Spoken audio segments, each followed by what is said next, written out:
Hello and welcome to the Break Run Bar. I am the Iron Like No Other, always on the podcast like no other deck. As always, joined with the speed freak herself, Tyler, and he's a big man. He's a bit of a nomad. It's Ben from Theme Park Nomads. Yay! Wagwan, everyone! On your son, yeah. Oh, Ben, how are you, mate? How are you? I'm very good. Thank you for letting me on the break run bar. I'm thank you. Unfortunately, guys, I'm not on any alcoholic drinks. I'm on the old corporation pop, as my granddad might say. So the classic water. Look, it's like disappearing. Look, it's disappearing into my dog. There we go. Oh, hold on. There we go. Into my dog. There we go. You can see him in the back there. There he is. Oh, yeah, there he is. Oh, so cute. Atticus, the bulldog. There we go. I have changed tact now. I'm going for a bit of a Guinness. And I'm not really having anything alcoholic because I'm still recovering. See, this is it. This is the okay, guys. If you're watching, this is the amount of respect they've got for me. I was like, all right, it doesn't matter. We'll just turn up hungover to the amazing Ben from interview. Literally. Literally went to the point of after that. So this is going to be 2 weeks in advance for if anyone else asks. We have next week. You'll see over the Lift Hill, and then on the 26th, well, I'll be driving back from Alton Towers. This will be airing live. Hopefully, Tyler might be moderating that if I ask her nicely. Yeah. Not just have a quick slide dig into that. Just telling her. So yeah, this is good. So yeah, we did our recording last night. Let's say you're gonna wait and see. All right, we're letting you guys watch it and see how much carnage it's caused. Literally. It was. I love you're still like you're essentially just still hungover to shit trying to get through this. That's hilarious. Deck can handle it more so than me. I'm just like here, like, because normally out the two of us, I'm probably the most reserved and try and stay professional. But last night, no, that went out the window. No way, getting on it. I like it. Yeah. So I understand though, Deck, that you're drinking Guinness, right? Yes. I don't know how you drink Guinness, man. It's like drinking soup. It's like drinking metal soup. I like it. Like, like if you could actually liquidize, like the taste of like a penny if you put it in your mouth. It's like that. I don't know how you drink it. Like metallic almost. Yeah, it's like metallic. It You've got to have a nice glass of it though. Oh, nice. Glass. Well, what's the glass? I can't see it right now. Guinness tanker. Oh, very nice. So yeah. See, let's talk about why you're let's talk about how you got involved. Let's talk about why you're an enthusiast. Let's talk about how it goes. Let's talk about why you became theme park nomads. Thank you. I know that I like that someone says why. You shouldn't be asking why. You should be asking how is theme park nomads. Yeah. No, I'm joking. So basically, I've always been a theme park enthusiast for quite a while. The problem is, it's kind of hard to try and find a sort of like admit that you have a passion for something without coming across as too nerdy. Like for example, like it's kind of odd for like to admit around amongst all your mates when you're like about 18 to early 20s that you watch roller coaster POVs on YouTube, because that could be considered as an uncool thing to do. But obviously it's not uncool. That was just me being quite an anxious, young man. But as I grew up, I suppose when you get past 30, you stop giving a shit what people think. And so I suppose I did watch other, theme park YouTubers, and I kind of thought, because I've got quite a weird mishmash of experiences really, because before I did vlogging, I dipped my foot into stand-up comedy. I did quite a bit of stand-up comedy. I did that. I was doing okay with it, and I was getting to the point where I was being paid. But we just randomly on my 30th, my family said to me, okay, Ben, what do you want to do for your 30th? They were like, oh, let's go to the Peak District or something like that. I was like, no, I want to go Alton Towers. Yeah. And I went with my girlfriend, Holly. And then from there, I got Holly hooked onto roller coasters. This was back in 2018.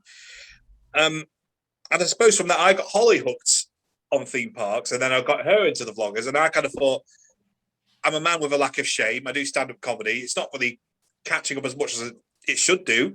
So I kind of thought, let's get a camera, let's start vlogging. And that's how it all kind of materialized from there, really. I mean, and the first vlog that we ever did was at Disneyland Paris, and that's how it all started, really. It kind of grew from there. So do you have any jokes about theme parks? Because obviously you used to be, do stand-up comedy. Do you have any jokes for us to share in regards to theme parks? It's so anticlimactic. I really don't. I wish I did. You know what, guys? Should we make that our end game for this chat, shall we? We'll try and think up of a joke, a theme park related joke. I love that. Yes, honestly, we'll think of. I can tell you what's the jokes. Thought not having a new coaster yet. Oh! How did I know that was coming? I gotta support my lovely little corner here with Thorpe. I do love Thorpe. He really does love Thorpe. I like Thorpe. I don't know what it is about it sometimes. Obviously, don't come at me, Thorpe Park fans. But every single time I've gone, I've never been when it's quiet. It's a rarity where you can find Thorpe Park quiet.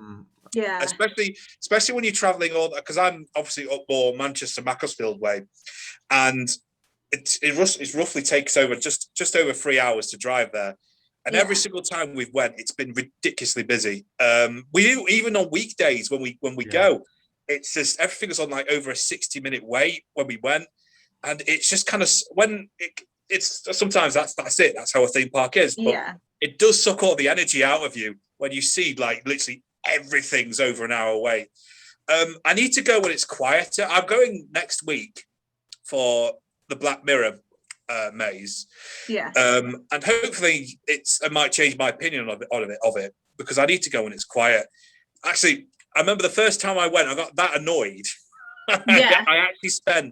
I think I spent like over 120 quid for the ultimate fast track for me and Holly. Oh my god. Yeah, I was just like, I can't deal with this. I'm only hardly there, so I just kind of thought I've just been paid. You know, when you just got paid, you just feel a bit silly. I just like, right, got it. 120 That's how quid. it always is. Yeah. I do agree at some points because I went midweek. Must be like 3 weeks ago now, and I went down there and I was with my mates, and we instantly in, but you still see people racking up in the cars and all that. Yeah. And you just see, does anyone actually work in London? Yeah. It's like I don't think people work in London, to be honest. No. And like, okay, you do have like, and you can go on rides midweek. You can get on all the rides. If you time everything correctly, you can get on it pretty straight away. But at one point we went on Saw, we were waiting like 60 minutes just to on a Wednesday. Yeah. Get on Saw again, have a re-ride on Saw. It's just so odd, isn't it? As in, because I've been to Alton Towers when it's quiet, Pleasure Beach when it's quiet, Chessington when it's quiet. It's just Thorpe Park. It's never happened. It's so hard to gauge. Because the thing is, though, with the general rule, like the Enthusiast Handbook says, always start the back at theme parks. Yeah. But it's a bit odd with Thorpe Park because there's no real back. If you kind of see where I'm coming from, there's no way you can really start from. It's a circle, really. It's like, I always say you start where, people normally either run to Saw or Stealth, first of all. Then probably that leaves like Inferno, Swarm. A lot of people don't really run to Swarm because they think, I don't know why, but it's my favourite ride there. I think it's brilliant. I love the theming on that. Spot on. It looks like it's got great theming. But the problem with that, have you not ridden on it, Tyler? No, I've actually, because I'm obviously up north, and it's hard for me because I don't drive to get down to Thorpe. So Yeah, Yeah, unfortunately. and honestly, if she's on the roads, I'm definitely going off the roads. I don't even drive at the minute. So it's like I've been having conversations with everyone and I'm like, what's the best, way for me to get down there? Because obviously I'm going to be meeting up with Deck for Fright Night, so that'll be fun.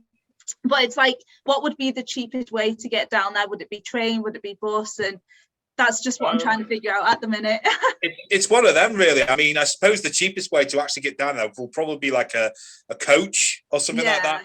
But the problem is with coaches, I hate coaches with a passion. I will gladly pay extra money to not go on a coach. Well, you could go plane down. You could get Liverpool to London, and then get buses.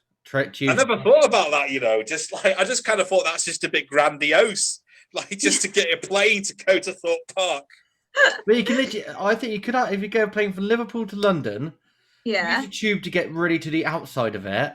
See, I don't know how to use tubes. Pardon? I don't know how to use the tubes. Oh, you just scan your card. You scan your card at one end, and when you come off, you scan your card again, and that's it. But there's like multiple stops, isn't there, and areas that you go down and figure it out. See, the thing is, though, it's just every time I travel to London, because I'm too friendly, and London people from the south don't know how to deal with me, because I will spark up a conversation with someone in the tube. Yeah, and they just look at me like. You do. You look at us like it's weird having they look at you like that's how I always chat in. We always are having a laugh, and you just see them there like all sense or they're like I've been talking to a Nigerian prince and stuff. It's a bit silly, but hey ho, it's like coming to America. America. Yeah. So on the note, actually, no, the actual one time where I went to Thorpe Park where it was actually okayish, which you said, Tyler, was actually it was Fright Nights. Yeah. When I went to Fright Nights, I think that was the best time I've ever had at Thorpe Park. To be honest, I thought Fright Nights was probably one of the best Halloween events throughout the whole of the UK. It's a shame that it's not really talked about as much as Scarefest, for example. Because I preferred Fright Nights to Scarefest. Oh, Fright Nights is amazing. I love Fright Nights. Yeah, it was so much fun. As in, there was scare zones, there was atmosphere. That's what I was going to say. That's something that Towers is missing is the scare zones, if you will, and like the kind of entertainment, like with the Amity High and all that kind of stuff. That's what Alton Towers is lacking. I am a Lycanthrope fanboy here, so I got the red jacket. Oh yeah, I remember. That was a part of the werewolf team, wasn't it? Yeah, Lycanthrope High, but the thing was, they actually, I believe I was watching the launch, and they've actually said there's an actual Thorpe universe. There's a Thorpe universe. So in the Thorpe, like a Marvel Cinematic Universe. Yeah, it's like a Thorpe. So the story is apparently that the vampires control the werewolves, even though there's two different schools. Right. So they still argue and stuff. That's why they're doing all that stuff. But that's why they won't, like the crows will not go in to Creek Freak because it's not in that timeline and stuff. Right. Okay. So there's like a kind of a narrative which ties it all together. Okay. Supposedly, that's what they're saying. Yeah. Well, to be honest with you, it's one of those though. Really, it's sort of like a very tenuous link to hold things together. Really, it's like how people say there's a storyline to Forbidden Valley. Like you use the blade to fight against Nemesis, and then you use air to fly away. Yeah. I was like, come on, guys! Like, really, you've just made that up. It's like you're trying to run away from a wraith in a 13, and you got to get out in the car, innit? Yeah. Oh my god, it's so true with Old Towers. I love how they're kind of like trying to make Rita somehow relevant. Like trying to make Rita make sense. The thing is like the whole like different areas, like Forbidden Valley, X Sector, Dark Forest, couldn't be any more far apart from each other. Do you know what I mean in terms of like stories and yeah. That's the issue with Alton Towers. I think I don't understand why they can't have a bit more of a vibrant area. I mean, okay, let's say for example they've got a gloomy wood, a dark forest, and what was this? A gloomy wood, a dark forest, and what else? Forbidden is there? Valley. Forbidden Valley. An X sector. An X sector. I don't understand, because Dark Forest, obviously, it used to be Ugland, and I loved Ugland. It was, it was obviously caveman, prehistoric dinosaur kind of thing, and I loved that. Did you ever get your hands on one of those jackets, the Ugland jackets from the On Towers website? You know, the there's still one available. Is there? XXL, I think it is. Oh. There's one available. See, I felt stung by buying old uniform from Alton Towers, because I bought the shorts. Oh, hello. Sorry, I bought the shorts. Oh my God! Look at that little furry potato. Hi. He's the star of the show.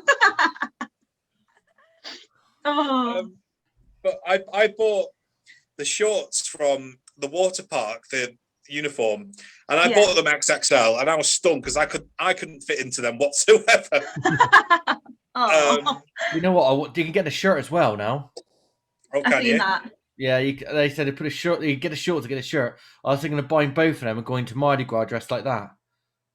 Oh, you should have done. I was thinking, oh, get that, and I'll be like proper like that. But they might ask me for directions somewhere, and I was like, You know, they nearly did that with me with the Smiler Gillet. The like literally, I was going into X Sector, and like one of the staff members came up to me, and then he must have realised that like, no, I don't actually work on there, because like I had, the yellow industrial goggles and everything, and he must have thought, oh wait, no, she don't work here, but got confused with the Smiler Gillet on. You brought up something really interesting there. Obviously, Alton Towers are selling their uniform. Yeah. So what's to stop someone from, someone walking into a staff area where they're not supposed to? They're literally, having a covert operation at Alton Towers just by literally buying the uniform. Because I literally thought that they would have a, like tell all the staff that they're literally selling the old uniforms. So obviously, to be on the lookout. But that worker, he looked like he was about to ask me something about it, and then he just walked away. As we're going into like stuff like Smiler and like rides and stuff, I have a bit of a new gripe, and it's about people filming on rides to get viewership on their TikToks. God, it really agitates me, because it's not even recording on ride. It's when they've got recording on their phone as well. It's just the pure fact, it's not even the pure fact that they've got like I don't know, they've tried to hide in like a GoPro with a wrist strap or something like that. It's just the pure fact that they're recording on their phone as well. Yeah. It's just like, if you let go of that, you could really harm someone. Obviously, that's the most important thing. There was one that I seen going around on Twitter, and there was a girl who basically had her phone out on the Smiler. Now, could you imagine if that phone had slipped out of her hand on the Smiler and it fell down and whacked them on the head? Like, that could kill a person. Mm-hmm. It's just like, respect the rules and what's going on with it. Do you know what I mean? I know. I don't understand why they do it as well. It's not like you're going to get a really good POV either. I mean, there's loads of POVs be like that. And I believe I saw that Twitter. Was it to do with who was it that kind of? It was someone on TikTok, I believe, and she did a live stream, and then the people at the Smiler station actually said to her, "You've got to put a phone away," and then she was then stressed and saying, "Oh, am I going to get kicked out the park?" But like, you shouldn't do it in the first place, and then maybe you wouldn't have to have that worry. But then she was then coming for someone saying that she was a grass because she told Alton Towers about her. But I mean, if you're going to be at a theme park, respect all the rules there.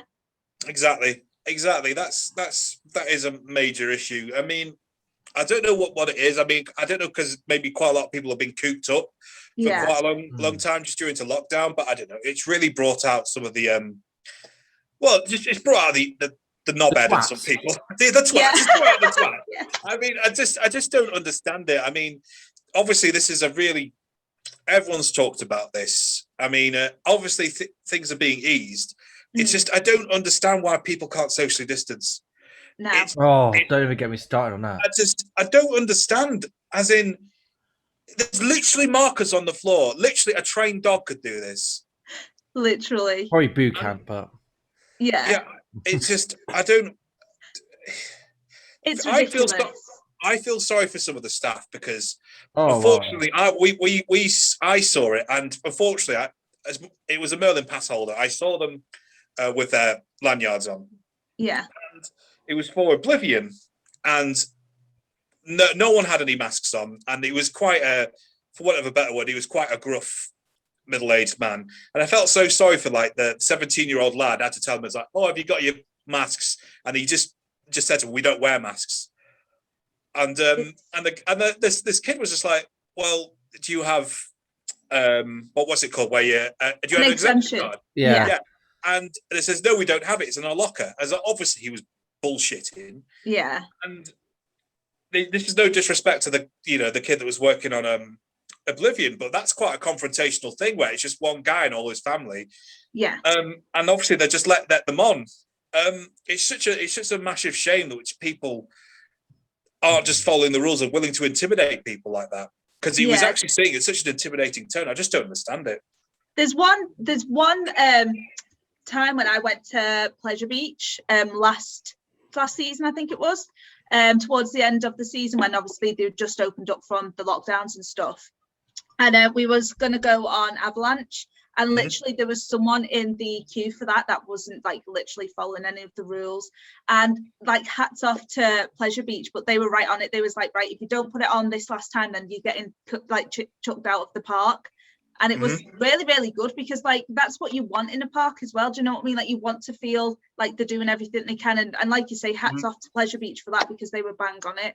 You know what? It's so true. Pleasure Beach have been so I reckon out of all the parks, well, the major ones at least, I reckon Pleasure Beach have been mostly on the ball with keeping tabs on it. Because the thing is about Pleasure Beaches, because it's quite a lot of the locals who have worked there for God knows how long.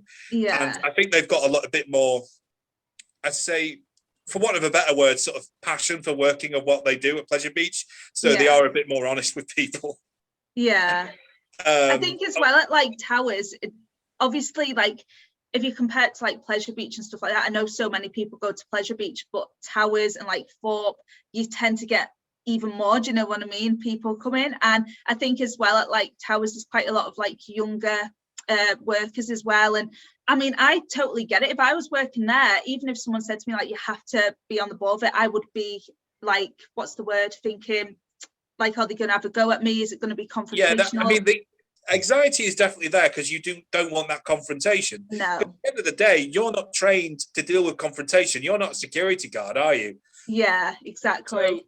So it's a very tough thing. It's almost as if like when you're working in a corner shop and you've got to deal with someone who kicks off because they won't let you order booze or something like that. Yeah. It's something like they're putting people in a really difficult situation which aren't used to dealing with confrontation, and it's a really horrible thing to see. Yeah.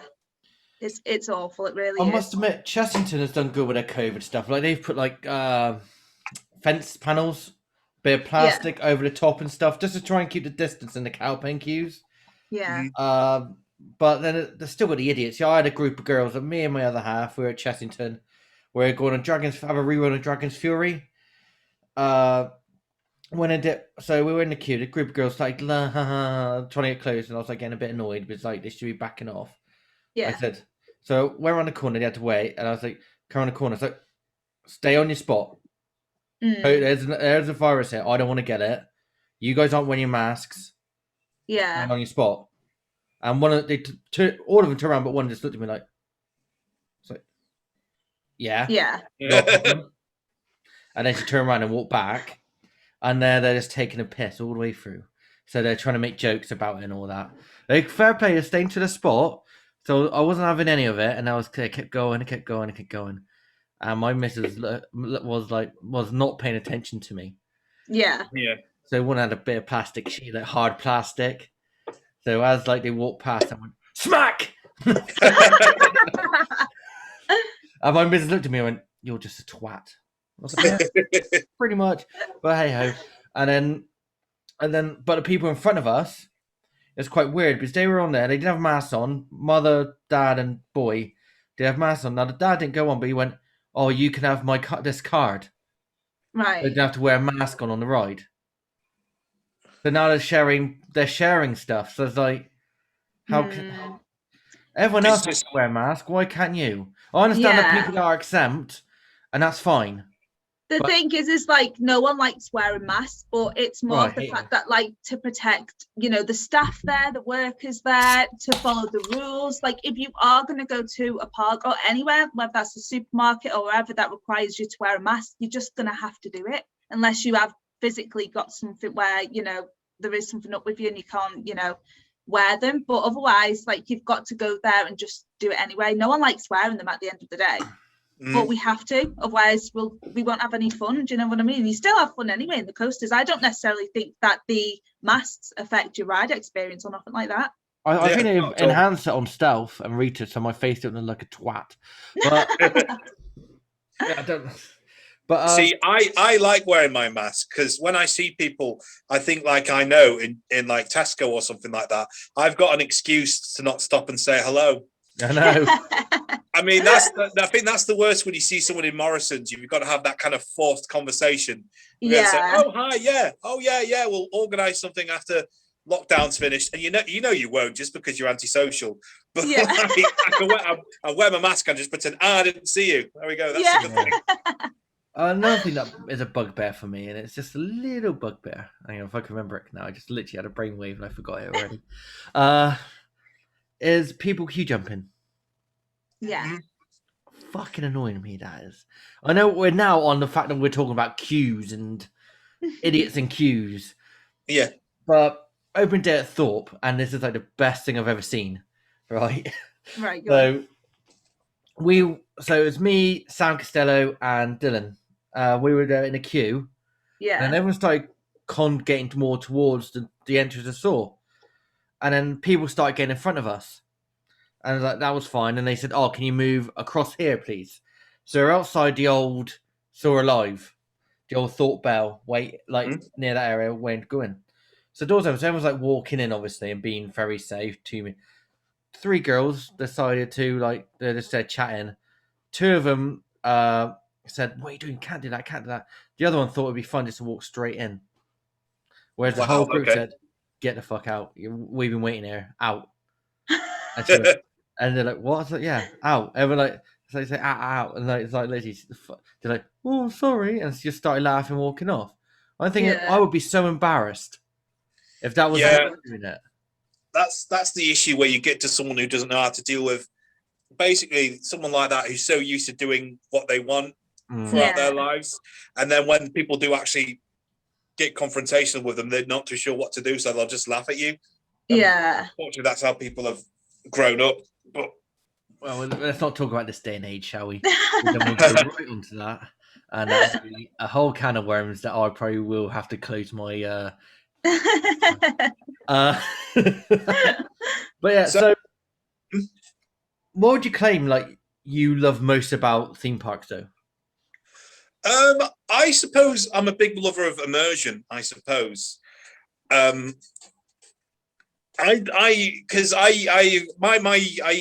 degree is actually in theatre design, where I worked on the lighting, sound design, and set design for theatre shows and stuff like that, and just art spaces. So I've always been a big, massive fan of creating different worlds, and that's what I kind of like theme parks for, I suppose.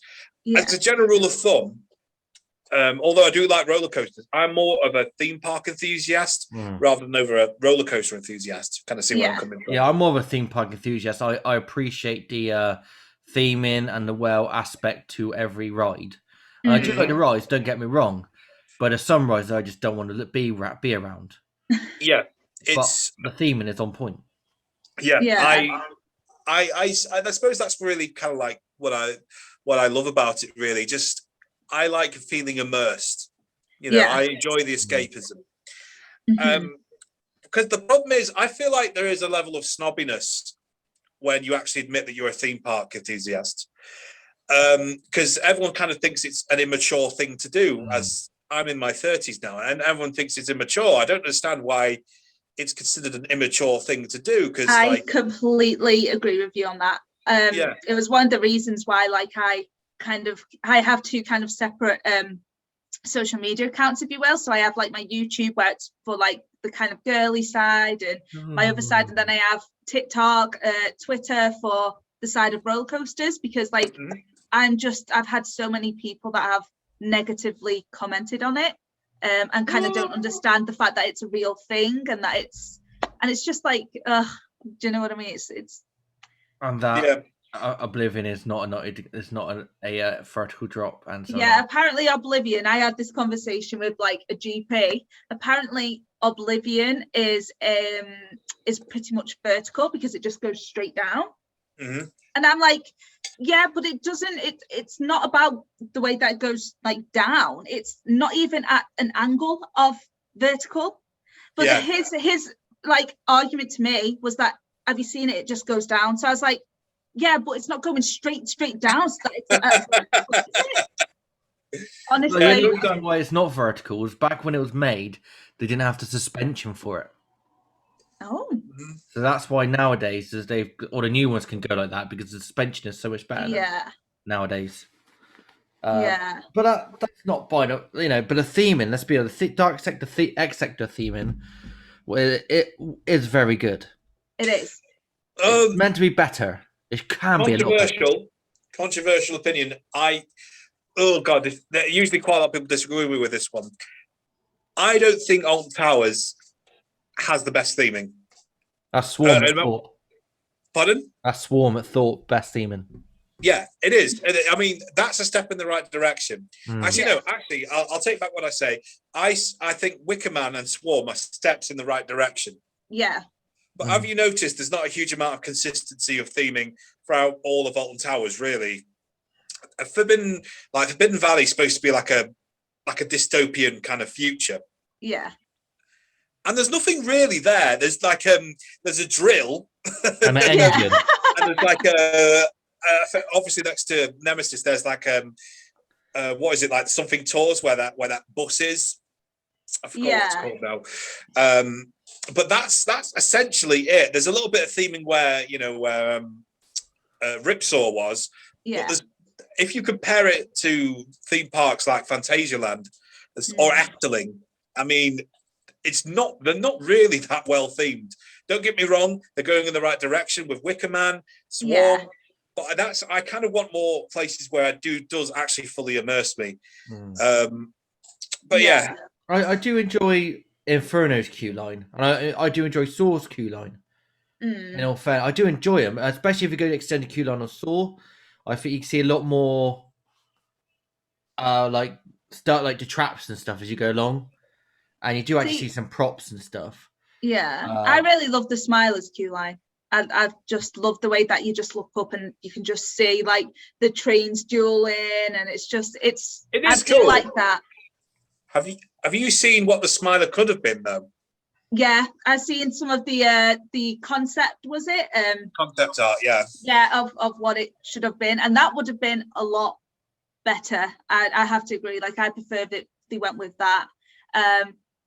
But I honestly love the Smiler and the whole theme of it. I do really like that. And 13, actually, the queue line for 13, when it's like Scarefest, and it does really there's not much to it, but it's good.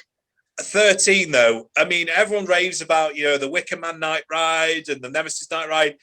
13's night ride, no lighting whatsoever in that forest pit. It's in complete darkness. I have to agree with you. I have to agree. You got to try Swarm at night. Swarm at night. Oh, Swarm at night's awesome. I'd love to try Swarm at night, especially if you're on the left side, you can actually see London from it. And I saw it in like purple, so like you see the whole skyline in purple. I was like, oh, that sounds so good. That sounds awesome, man. So nice, and like you just little things like that. Because I went on Croc Drop and I saw nice. It was a lovely clear day. I saw London. I saw Wembley. I was trying to find Thorpe Park, but I couldn't really see it. You reckon you'd be not far down? They're only 10 minutes between each other. Yeah. It's normally an 8-mile radius. So you could, if you're sat in the right seat on a clear day, you probably could see it. Yeah. So I was hoping to see it, but I couldn't see it. I think but no, Croc Drop is fantastically themed. Yeah. I'm looking forward to that, actually. I mean, again, and backtracking what I said, I think Chessington is actually quite well themed. It's probably the most well themed Merlin Park. So Emily said that. Yeah, I disagree. Right, I very much disagree, but I find it more of a cluttered mess, and they just slap some stuff called at different places to make it look like it. Snap! Bloody. That's like do what I want. Yeah, no, honestly, Emily, literally, we've had me and Emily's had conversations about this, and we do agree to disagree. But I do like Chessington for it being what it is, and it is a kind of like an educational children's center, like child's theme park, and they brought Dragon's Fury in and Vampire, which is as old as I am, and it shows how old I am. Is on 31. That's 31 years old. That is a very old right now. It's still good. It's got that jolty atmosphere. You know, you can feel it. So some of it's so old when you're doing it, and like when it's going around, you can feel like going. Yeah, that's getting jolted. And as you know, what I think it's fair to say that anything made by John Wardley, it kind of becomes timeless. Yeah. Unless you start messing with it, you know, like what they did with Duel. Because that's a very sour thing with me when people talk about Duel in Haunted House, because they absolutely massacred it, and I hate it so much. I mean, Haunted House when it first, because I read that book, which is Smoke and Mirrors or something like that. There was actually a fan of the Haunted House which wrote a massive book on it. It was really good, and it's such a shame because it was considered one of the best dark rides in Europe, if not the world, when it was first, brought out in the early 90s. I remember it because I saw the advert and it was opened by Philip Schofield, and I thought that's the best thing ever. The old Sylvie Fox himself. But yeah, it's just a massive shame that they had to do that. I don't mind interactive dark rides. It's just the pure fact that none of the actual set interacts with you. Like for example, if you go to what's the one at Drayton Manor where you could, it's like the Golden Nuggets Western Shootout or whatever it's called, where you actually shoot it's Western themed. You shoot down cans and the cans fall. You shoot something like a barn doors open. But with Duel, nothing happens. It's just changing LEDs. Nothing happens. You're just shooting anywhere, aren't you? Just like you just don't care, because the thing is though, all the LED lights, they're just everywhere. They're not even connected to anything. You just go in and just shoot. It doesn't matter. It's rubbish. It is. Yeah, but those little games you have on the side though. I know Thorpe's got them. I can't remember if Almond Towers, and I think Chester has, where you put £1 in, and you got those little and you got a gun, haven't you? It's like a laser gun. Okay. Hit the target. And then after if you hit the target, I think you give like 20 shots. Something happens.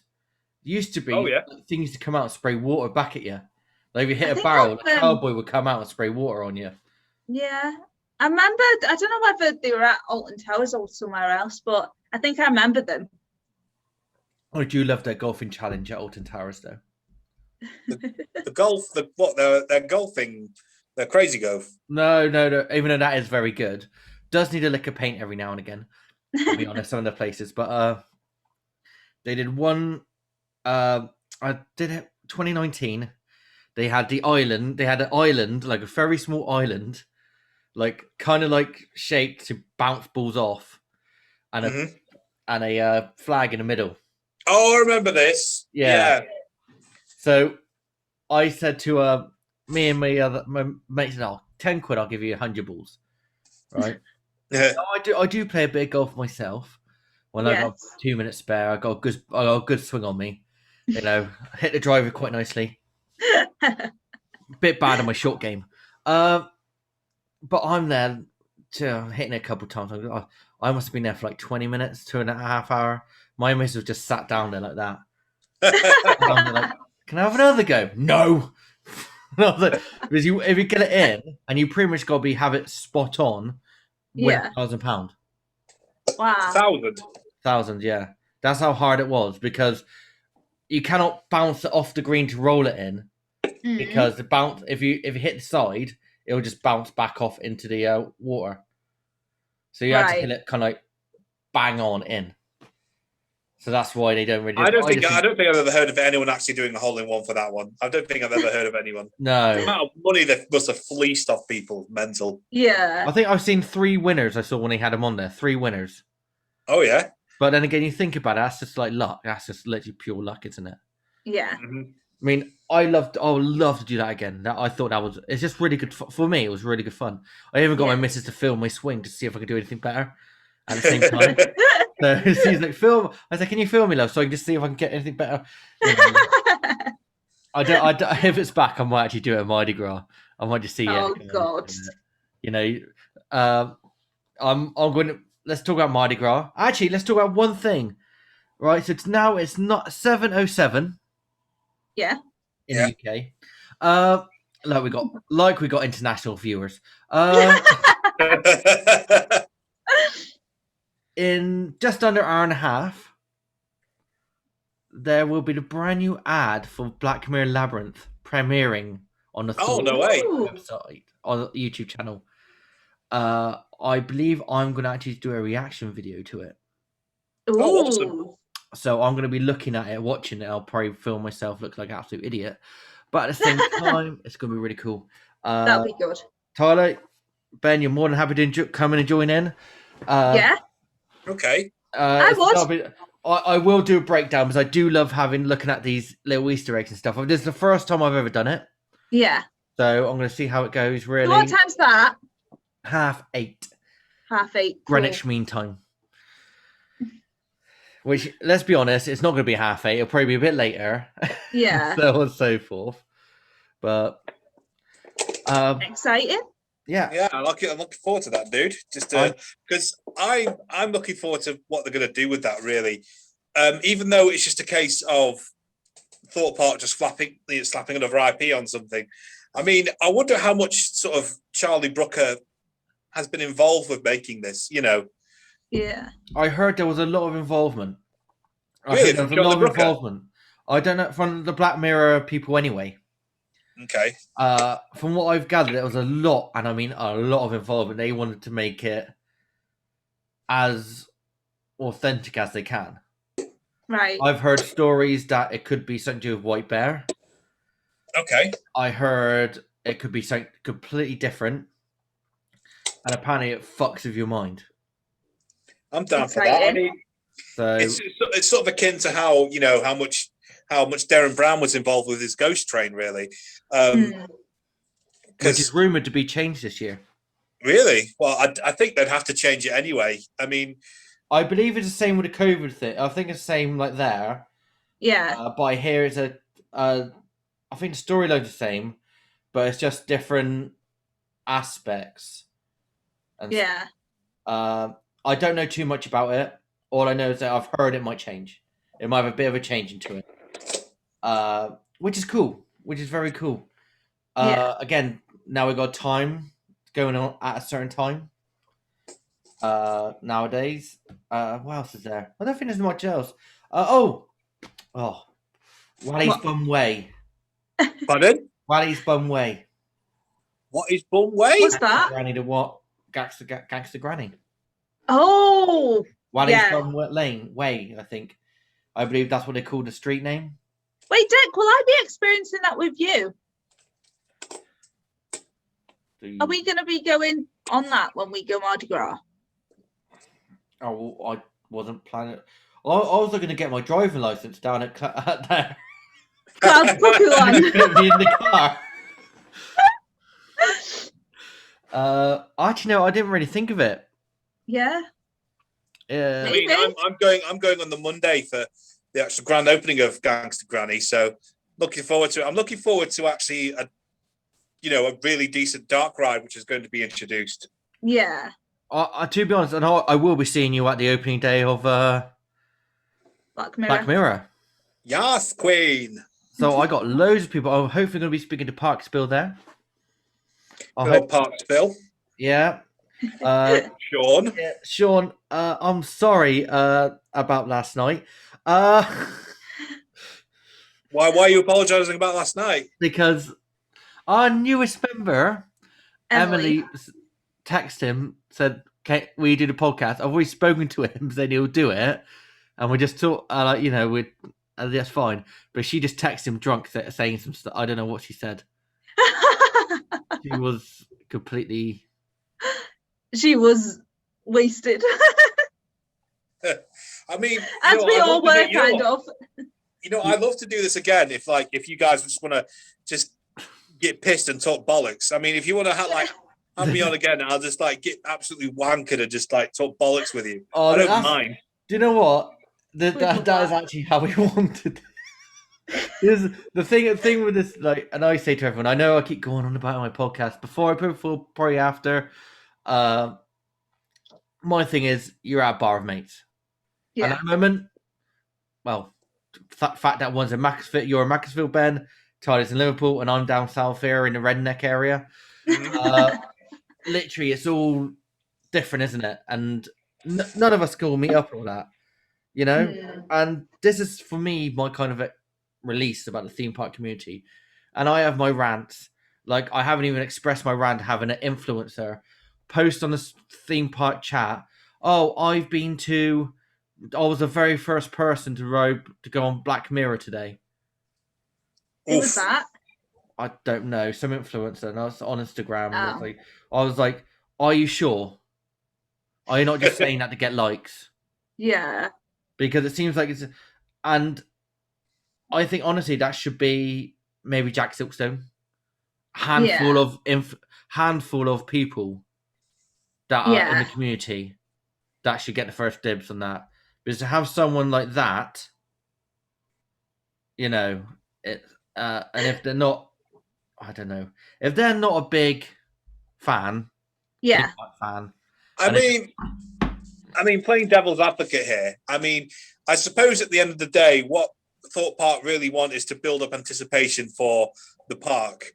And, you know, I suppose if that certain influences has got a huge amount of followers and stuff like that, I suppose it's just a case of what they've got to do with marketing. I'm aware it's pretty shitty. I mean, don't get me wrong, I wish they got in contact with me and said, hey, Ben Watkins of Theme Park Nomads. Yeah. You want to be first on Black Mirror? That's never going to happen. No. Maybe in the future. But I would like us to have a chance to express. I know it sounds weird, but we're very small. We are a small fish in a big pond right now. Mm-hmm. Right? And the only way people can grow and get your thing out is A, by marketing yourself, B, tagging as many people as you can to get in and get people on to spread the word out, work on social media, and get some sick gear, you know, which is not available just yet because we ain't got many subscribers and I'm not waiting. But see, what you just said there, Dad, was just, if you actually take it out of context, it'd be pretty weird. There's like, right, we're going to get our thing out. We have to get ourselves some gear. It's like, what? You're just going to get we your dick dick out, free. Get some heroin. Get your dick out and get some heroin, guys. What is it? We want to be free. We want to get loaded. What is that song? But the fun thing about it, and it's like they should be respecting a lot more people, and I agree with a statement that the Iconic Geek said. The people that get pushed too much from the social media teams, there's certain people that they will instantly message back, or there's people that they won't message back. Yeah, and it's all to do with who they want to speak to, and it's social media teams to be thinking, there's these people here that I don't give a lot of time to, but it's that same person I give all the time to because all they do is put us in it. Maybe they don't have any friends. Maybe they just want to speak. Maybe they just want to vent. But I'm happy to talk to anyone. Mm-hmm. And like I would say, if on comment on Twitter, Thorpe Park, I think you've had a massive game changer with Black Mirror. You know, I find it brilliant. I won't get nothing from that. Yeah. But I bet you someone who they talk to a lot more because it's just they've been told to talk to them more or something. Yeah. That instantly. You know? Yeah. And it's like that the people don't like? There's been a few people that I've spoken to who have felt a bit like upset by the fact that like they always reply back to some people, and then they're like, these ones who I've spoken to always tag them in and, you know, try and share all the stuff, and they're like, it feels like Merlin have the favorites from the different parks when it comes to the social media team replying back to. Personally, with like the likes of Alton Towers, they've always responded back to me, so I'm quite lucky in that sense. But there are people that I've known who feel a little bit let down by them because they give a lot of the time to maybe others. Yeah. I mean, it's quite tough when you're trying to grow yourself, and the only way you could really grow is essentially, you know, with the park inviting you to certain like press days and stuff like that. Yeah. It's sort of like trying to get into a closed shop sometimes. You want to kind of like let your channel grow or your Instagram grow or what have you. But the thing is, to do that is just to set yourself apart from everyone else, which is being invited to those press days so you can see things before everyone else does. But unfortunately, it's a case of you need to get the subs in and the followers, but by getting those followers, you need to have that in the first place. So it's a bit of an odd thing where you've got to play a very odd game. But yeah, I completely understand where you're coming from. It's it can be quite a tough one to gauge. Yeah. Talking of Instagram, I believe Tyler has sorted us out an Instagram account. Yes. Because I'm not that good. I need you to send me over a picture of the logo for the account. Yeah, I forgot about that. But yeah, See, I've got Instagram. I don't know how to use it. I'm such an old man. I don't even know how to use it. I black out on Twitter. Twitter, that's my Facebook and Twitter. Yeah. No, see, I'm quite good on Instagram and TikTok as well. That's why we got a youngin in our group. And see, I don't know what I do on TikTok. What would a theme park enthusiast do on TikTok? There's different things really. There's I'm sure you're aware of like Roller Coaster Rachel. I believe she does mainly Alton Towers based things. Me personally, like I kind of try and do like memes, like kind of funny things in regards to it. So like I'll put me on like a green screen of me, like say on the Smiler, and then I'll put people when they first experience the Smiler's vertical lift hill, and then there's like a thing that you can mime to. So one that I've got, it goes, "What the fuck is going on?" And then goes, I don't have a fucking clue. So like I do stuff like that. But then there's also people that will put, you know, videos on of like the rides, you know, facts about them, etc. Coaster Jen, actually, he has just done his own TikTok, and his is really, really good. So if you are on TikTok, check out Coaster Jen, because his TikTok is really good and it's different from others that I've seen. It's not just, you know, like Alton Towers based, it's other ones like Blackpool and just facts and things like that. So yeah, there's different things you can do. You can do your standard dances, but if you're a roller coaster enthusiast, it tends to be, you know, ride POVs. You know, you can ask people what the legal ride POVs, by the way. So the thing is though, Holly's got like, the other half's got like Instagram, and she just puts on like TikToks of Atticus. There we go, here. Yeah. There he is. It's mirrored. I can't see. There he goes. But yeah, because we love Atticus a lot. Yeah, my TikTok's kind of a mixture of like theme park stuff, but then also my dog Boo and some of my other dogs as well. So yeah. Actually, on the further, Holly is a very integral part onto your channel. She actually is quite fun to watch and enjoy with you as well. With you behind the camera, she's always like the focal point. Yeah, that's how we say. See, well, with Holly, as in, because I'm obviously just an idiot, like this really loud idiot, and Holly's there to kind of bring me down to earth a bit, just because obviously I'm aware what I could see. I'm socially awkward, I'm embarrassing, and there's Holly's just there to kind of like, you know, calm me down, which is kind of funny, which I kind of enjoy. So what's that like then, vlogging with her? Do you enjoy it? Does it cause arguments? Tyler, we can't actually ask Ben that because Tyler's not here to defend herself. So Holly's not here to defend herself, sorry. So I don't think it'd be fair, because I think we have to say this exact same question to Holly to get that. I mean, obviously with that, it's just a case of, you know, because I'm aware that I'm inadvertently loud and I don't realise it. And you know, Holly's, you know, fine with it. At first it was just a case of she didn't really like it being on camera as much, but I'd kind of like things has gone on and she's got a bit more confident. You know, she's been more than happy to, like, you know, do a little thing on camera. I mean, she's even vlogged by herself, actually. Oh, that's good. She took she went to Disneyland Paris with a friend, and she did her own little vlog by herself, which was adorable. I was so proud of her. But yes, it's just a case of, obviously she was she's not like me, because it's not so much confidence that I've got, it's more of a lack of shame. Yeah. Yeah. I mean, to be honest, big men don't normally have much shame. We don't shame that easily. I do get annoyed with people who do fat shame. I'm a big lad myself. If they want to fat shame me, so yeah. But at the end of the day, the only way I stop it is I laugh with myself. I'll make fat jokes about myself, and it's not the worst. It's not bad. You can whinge, you can moan, you can bitch about it. Yeah. But at the end of the day, people can fat shame you, but you're not gonna. But that should never upset you, because they can say this shit. And no, I'm fully okay. Well, not, you know, I'm on my way to losing weight, but I should be, but the beer's taking effect.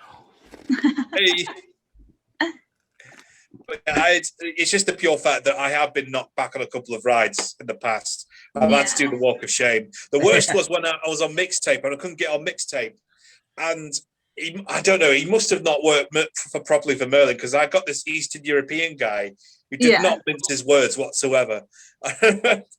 He was trying to shove me on the restraints, and he just said to me, "I'm sorry, there is no other way. You must leave." I was like, all right, mate. And the worst thing was, obviously, because I was so embarrassed, I didn't want to go in front of everyone. I tried to go through the sides a bit.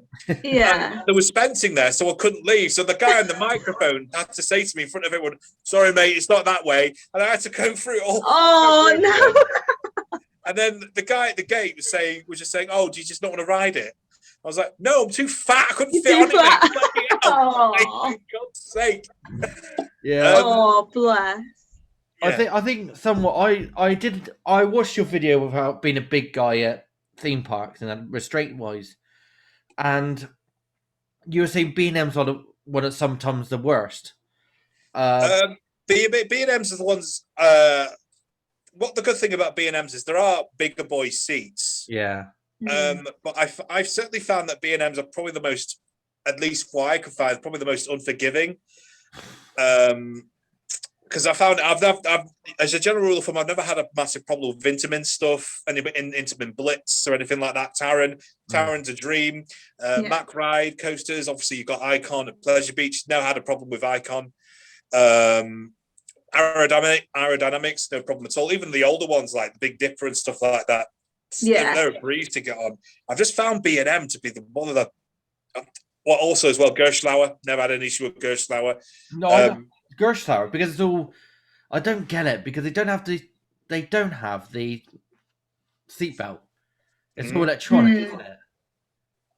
And you just see that. But I know you haven't read a Colossus, and mate, if you ever try that in the way, like, let's be the way you and me are big men now, instant walk of shame. I know. I do the test seat outside of Colossus. Yeah. And I just know I'm not even close to getting on Colossus. You know what though? I had Colossus. I'm not too bothered anyway. I think Colossus is the roller coaster that truly divides people anyway.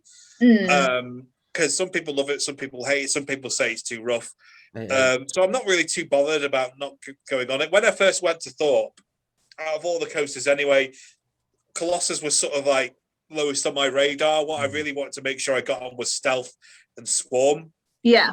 So, I wasn't too bothered about it. The iconic lift hill sound though, it's just, you can hear that lift hill from anywhere in the park, and you know it's Colossus though. Yeah, it's almost as bad as the as Dragon's Fury at Chessington. You can hear it everywhere. I know, but the worst thing is though, it's like that. But when you see when you can see it shake on a windy day on Colossus on a Dragon's Fury, you literally see it shake. The track shake. And you're going on it, you're there watching it coming out. It's like it's fucking shaking. It's fucking I just love the sound of lift hills anyway, chained lift hills. I just but no, just so satisfying about them. Dragon's Fury and Colossus. Colossus, when you get to the top, you can hear it go, and it'll go. You know it is. But when you go to Dragon's Fury, it's so loud. It's like.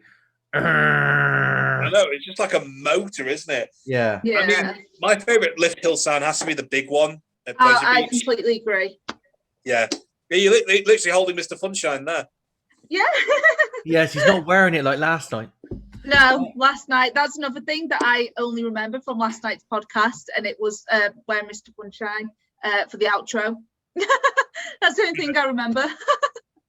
But yeah, I'll be honest. Like a lot of stuff they do now, some rides are not built for big men, and that's just the honest truth. But mine, probably that hasn't been in anyone's designs till nowadays, really. I do like with like what John Worley and his designs. He does say it's not his fault. He does love B&M a bit too much, I would have thought. Mm-hmm. But he's had the big ones to say no to 2 secret weapons and tell people what they think. So he's got a big set on him to like go against the community. Yeah. You know? Go against the not the community. Go against B&M and go against Aerodynamics. I think did the first secret weapon 1 or 2. Well, it was going to be Aerodynamics, but then he kind of thought it was too boring, didn't he? It looked boring, didn't it?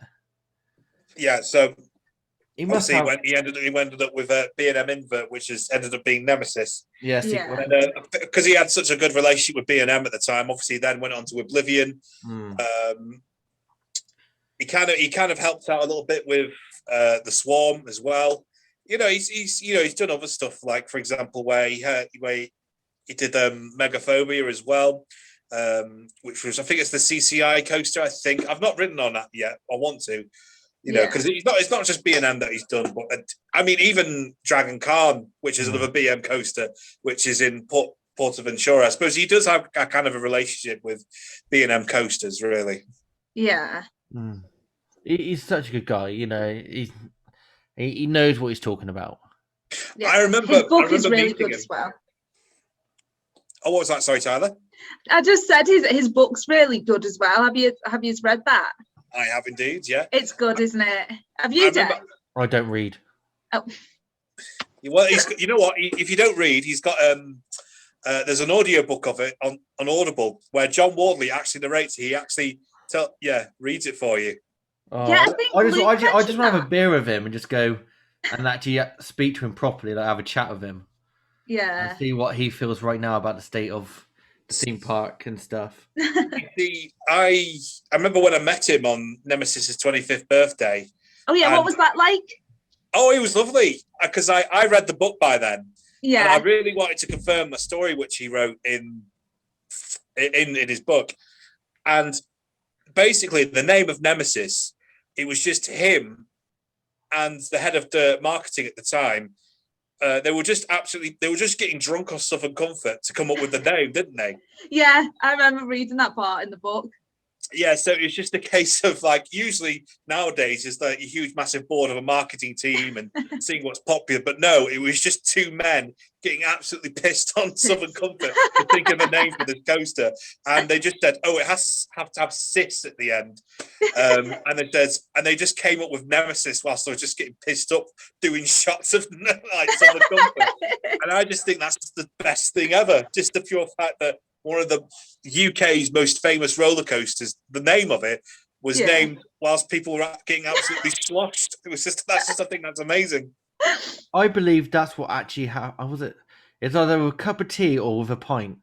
The BBC building in London. Now, I know we're going off a bit off topic here, but the BBC Television Centre was actually like they had this triangular piece of land, Right. and they had to fit a studio in there. So he got this bloke to do it, and he was there for like weeks trying to figure out where he's going to put it in. And he got given a cup of tea or a pint, and obviously with a napkin, put the napkin, put it down, and spilled a drop on it, and obviously it leaked around. He saw it, and it was the shape of a question mark. Right. So that's how the BBC television is actually a shape of a question mark. Okay. Bit of a weird fact. I love that segue there, Deck. That was a brilliant segue. I should get a segue. There was a drop of lager that was dropped on some, and it made a question mark, and that's how the BBC was made. Do you know what though? I've been to the television centre twice because I did media, and they do tours and stuff back in the day, and they did that all the time. They would just tell you that same story all the time.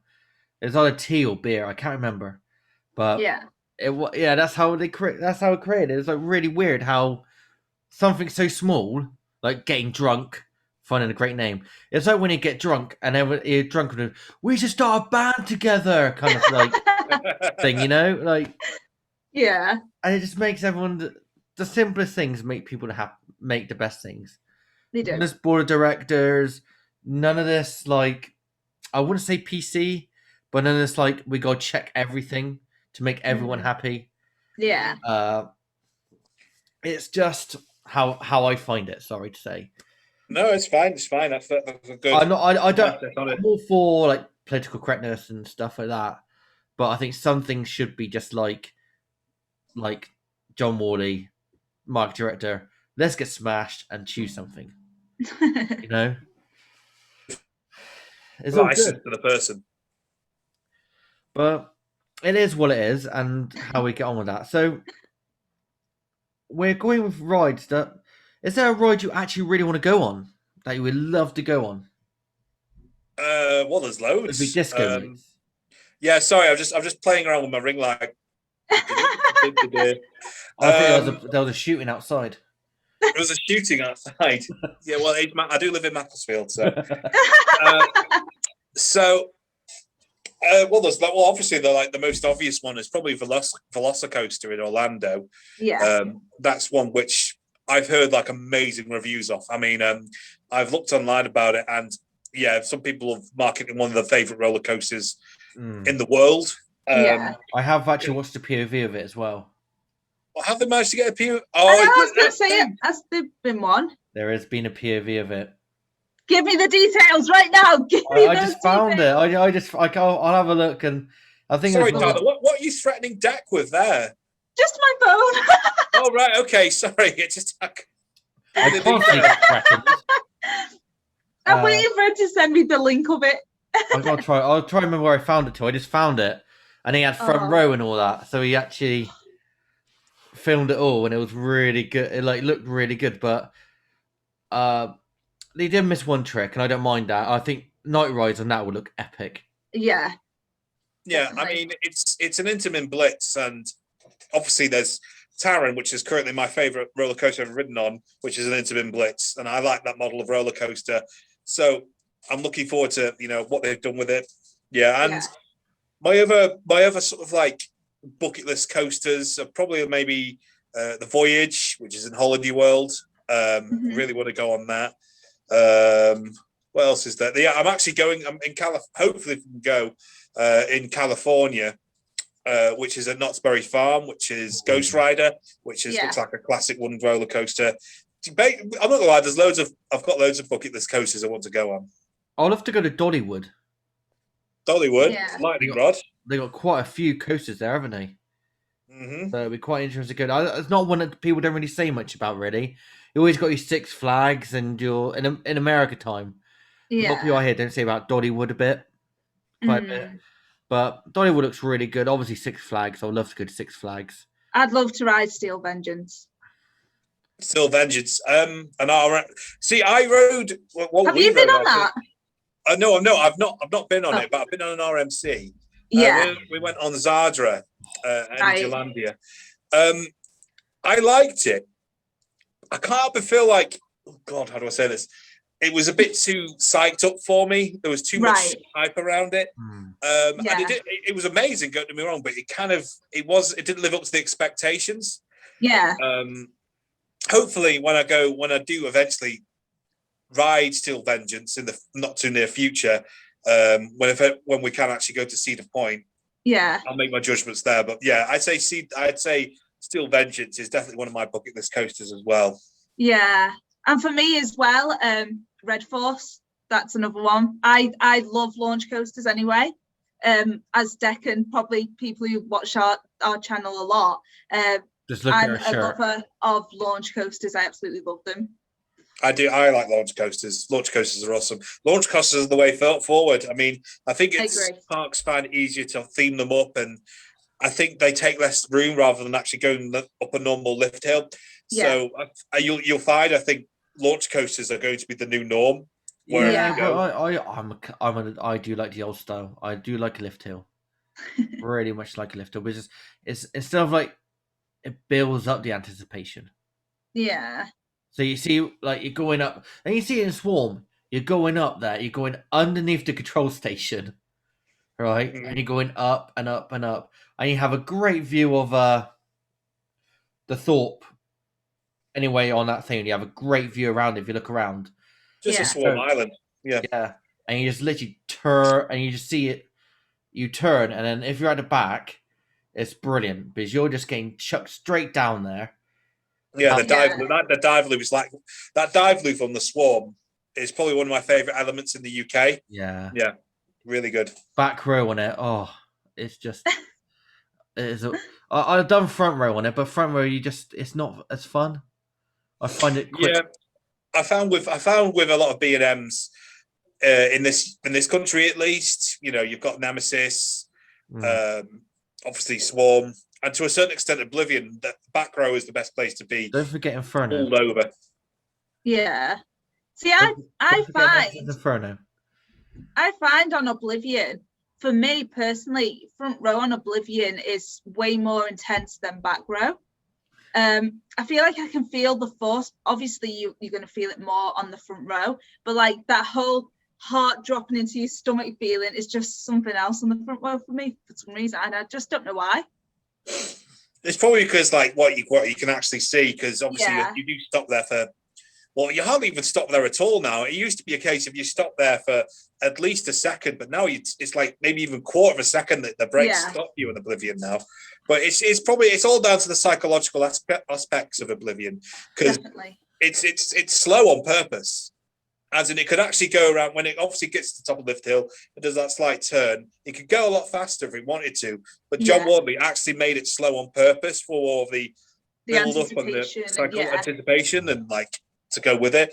So that's what I still love about Oblivion. Even though I was still a bit of a one-trick pony, there are actually better dive coasters out there. Oh yeah. But there's still an element of fear and psychology to it, which is great. I'd love to ride. Is it Baron? I'd love to ride that. Oh, I ran on Baron, Efteling. Yeah, what's that like? Oh, it's amazing. I mean, is it? What you got to remember about Efteling is it's not a thrill park. Yeah. I mean, he doesn't even try and pretend it's a thrill park. I love everything about Efteling. It's a lot more. there's a storyline to it. It's themed up. It's immersive. There's a pre-show. Everything which I absolutely love about Baron. I wouldn't say it's as intense as Oblivion, but its theming kind of really makes up for it. Yeah. Yeah, because it's based around like a mine, isn't it? And it's based off.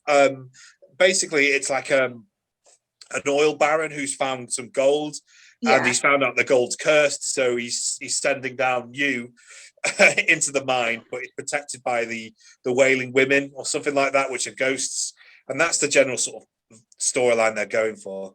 Yeah. So on the fact that would you say any other parks try and become thrill parks when they're not, when they're more aimed at kids? Would you say?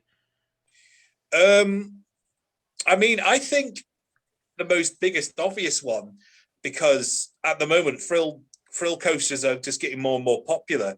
I mean, let's just say, for example, there's Disney World at the minute, because Universal are like really putting a lot of money into their parks. Obviously, 2019 they put Hagrid's yeah, what's it called? Hagrid's magical motorbike, motorbike event.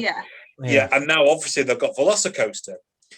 And now in Disney, they've actually, I think it's the first time they've actually really built proper extreme thrill coasters, which you've got the Tron bike coaster, which is going to be at Magic Kingdom, and you've got what's it called, Retro Rewind, the Guardians of the Galaxy coaster at Epcot. I don't know what it's called. Yeah, that's replacing Tower of Terror, I believe. Oh no, not Tower. That's in Hollywood Studios. They'll never replace that. That's No, the one in the Universal Institute or something like that. Yeah, the one in Paris they're getting rid of, aren't they? Oh, are they? I think there's one of them they're closing down for Guardians of the Galaxy. I know they're turning it into like their kind of one. Oh, really? Because I know in Disneyland, California, they had their version of Tower of Terror there, but they turned that into Guardians of the Galaxy Mission Break. That's the one. That's the one. That's it. That's already happened. I think that happened in 2017. But because it's like the first time where like Orlando Disney have actually built proper thrill coasters. So I mean, if Disney are doing it, I think it's only going to stop off from there. I mean, we've even got Chessington. Chessington are building a new coaster. Yeah, I still think it's going to be a family coaster. Don't get me wrong, but it still means that they're certainly edging more toward the thrilling side rather than what Chessington's kind of really well known for. Yeah, but I think Thorpe should keep Thorpe as the premier thrill. Yeah. I mean, I think they always will do. I mean, no, they haven't though. But they've got Angry Birds. Yeah, I mean, that's like the worst. And I love Thorpe Park, and like anyone who watches Thorpe Park, please don't get me wrong. And I love Thorpe Park. Jack Simpson, do not slate me for this. All right, I love Thorpe Park, but Angry Birds Land takes me entirely out. But isn't Detonator quite intense? Detonator is pretty intense. Then it sends my testes to my stomach. I mean, I think this is the issue I've said this in my vlogs. The issue that I've got with Thorpe Park is that they feel the need to slap an IP on everything. Yes. Like, for example, it can't be just like after that what they did with X. They couldn't be confident in creating a dark zombie ride. No, they needed to slap Walking Dead on there. It's not a case of they needed to just build an escape room on there. No, they had to put I'm a Celebrity, get me out of here. The experience on there. Yeah. They even had their own IP it next the year after, didn't they? Yeah. And I mean, they did the same with Angry Birds Land. They did the same with, they needed to get a name on there with their new Ghost Train. It's Darren Brown's Ghost Train. It's they can't come up with their own sort of like original idea for an attraction. So it's Black Mirror experience. And even with their late night things, they had like Love Island nights. Yeah. That's no disrespect to them. It's just the pure fact. It's almost as if they kind of need to be confident in what they make in-house rather than trying to look for a name to grab onto. I honestly do. I mean, look at like with one of the biggest coasters at Thorpe Park, which was Saw the Ride. Saw the Ride, yeah. I mean, don't get me wrong, it's good that it brings in people, but what I want to see more from Thorpe Park is just to be a bit more confident in creating something original without trying to grab onto an IP. Well, look what they did with Swarm. Pardon? Look what they did with Swarm. Yeah, Swarm. Swarm's amazing. Swarm to me is still one of the best coasters in the UK and still one of the best theme coasters in the UK. I generally just do want Thorpe to kind of like get out of that mindset, which they constantly need to, get to a name or an IP to bring people in. Just be more confident with what you could create. Yeah, I know I'm going to have a quick circle back to Fright Nights, but all that stuff, that's all their creativity. Yeah, that is all. Yeah. I know they did the Lionsgate one, didn't they? Mm-hmm. And shout out to we watched when I finally put it out next Wednesday. Last week's episode. It's really confusing how I'm talking about it now. We actually had a quiz against Over the Lift Hill. Yes. Oh yeah. Which Deck thought that I was going to let him down. It was pretty even. I did get more than you. Did you? I think we only got like one each. No, I got like 2 or 3. I don't even remember. But yeah, so it's so funny. Yeah, so we have a good quiz on that. So that was really good. Yeah. Mhm. But not all to talk about Overlift Hill. Not talk about last week. Talking to Ben and his disco lights. Yeah. No, sorry, I keep on playing with this. I shouldn't have It's to. okay. No, it's no problem, That's fine, mate. don't worry. No problem. Worries like that. And we've got Atticus in the background. Yeah. We have Holly probably watching TV. She's probably watching something called Ink Masters. You probably see on the vlogs that she loves her tattoos, and she's just fallen in love with like watching something called Ink Masters, which is like a proper American sort of competition show with different tattooists, and that's what she loves. So, anyway, I might need to shoot off soon, guys, because It's fine. I'm not going to lie, my phone, because I'm currently running this on my phone, and I'm not going to lie, I'm hungry. Okay, well, on that note, we'll finish it there. Ben from Theme Park Nomads, where can we get hold of you? Where's your channels? It's Theme Park Nomads on YouTube. Hey! Make sure you check him out, and on Twitter at Theme Park Nomads. So Ben, you've had your airtime, you've done your virgins, you're now in the break room bar. Yes, Queen. Unhinge your seatbelt, lift your restraints, and exit to left, please. Thank you. Thank you.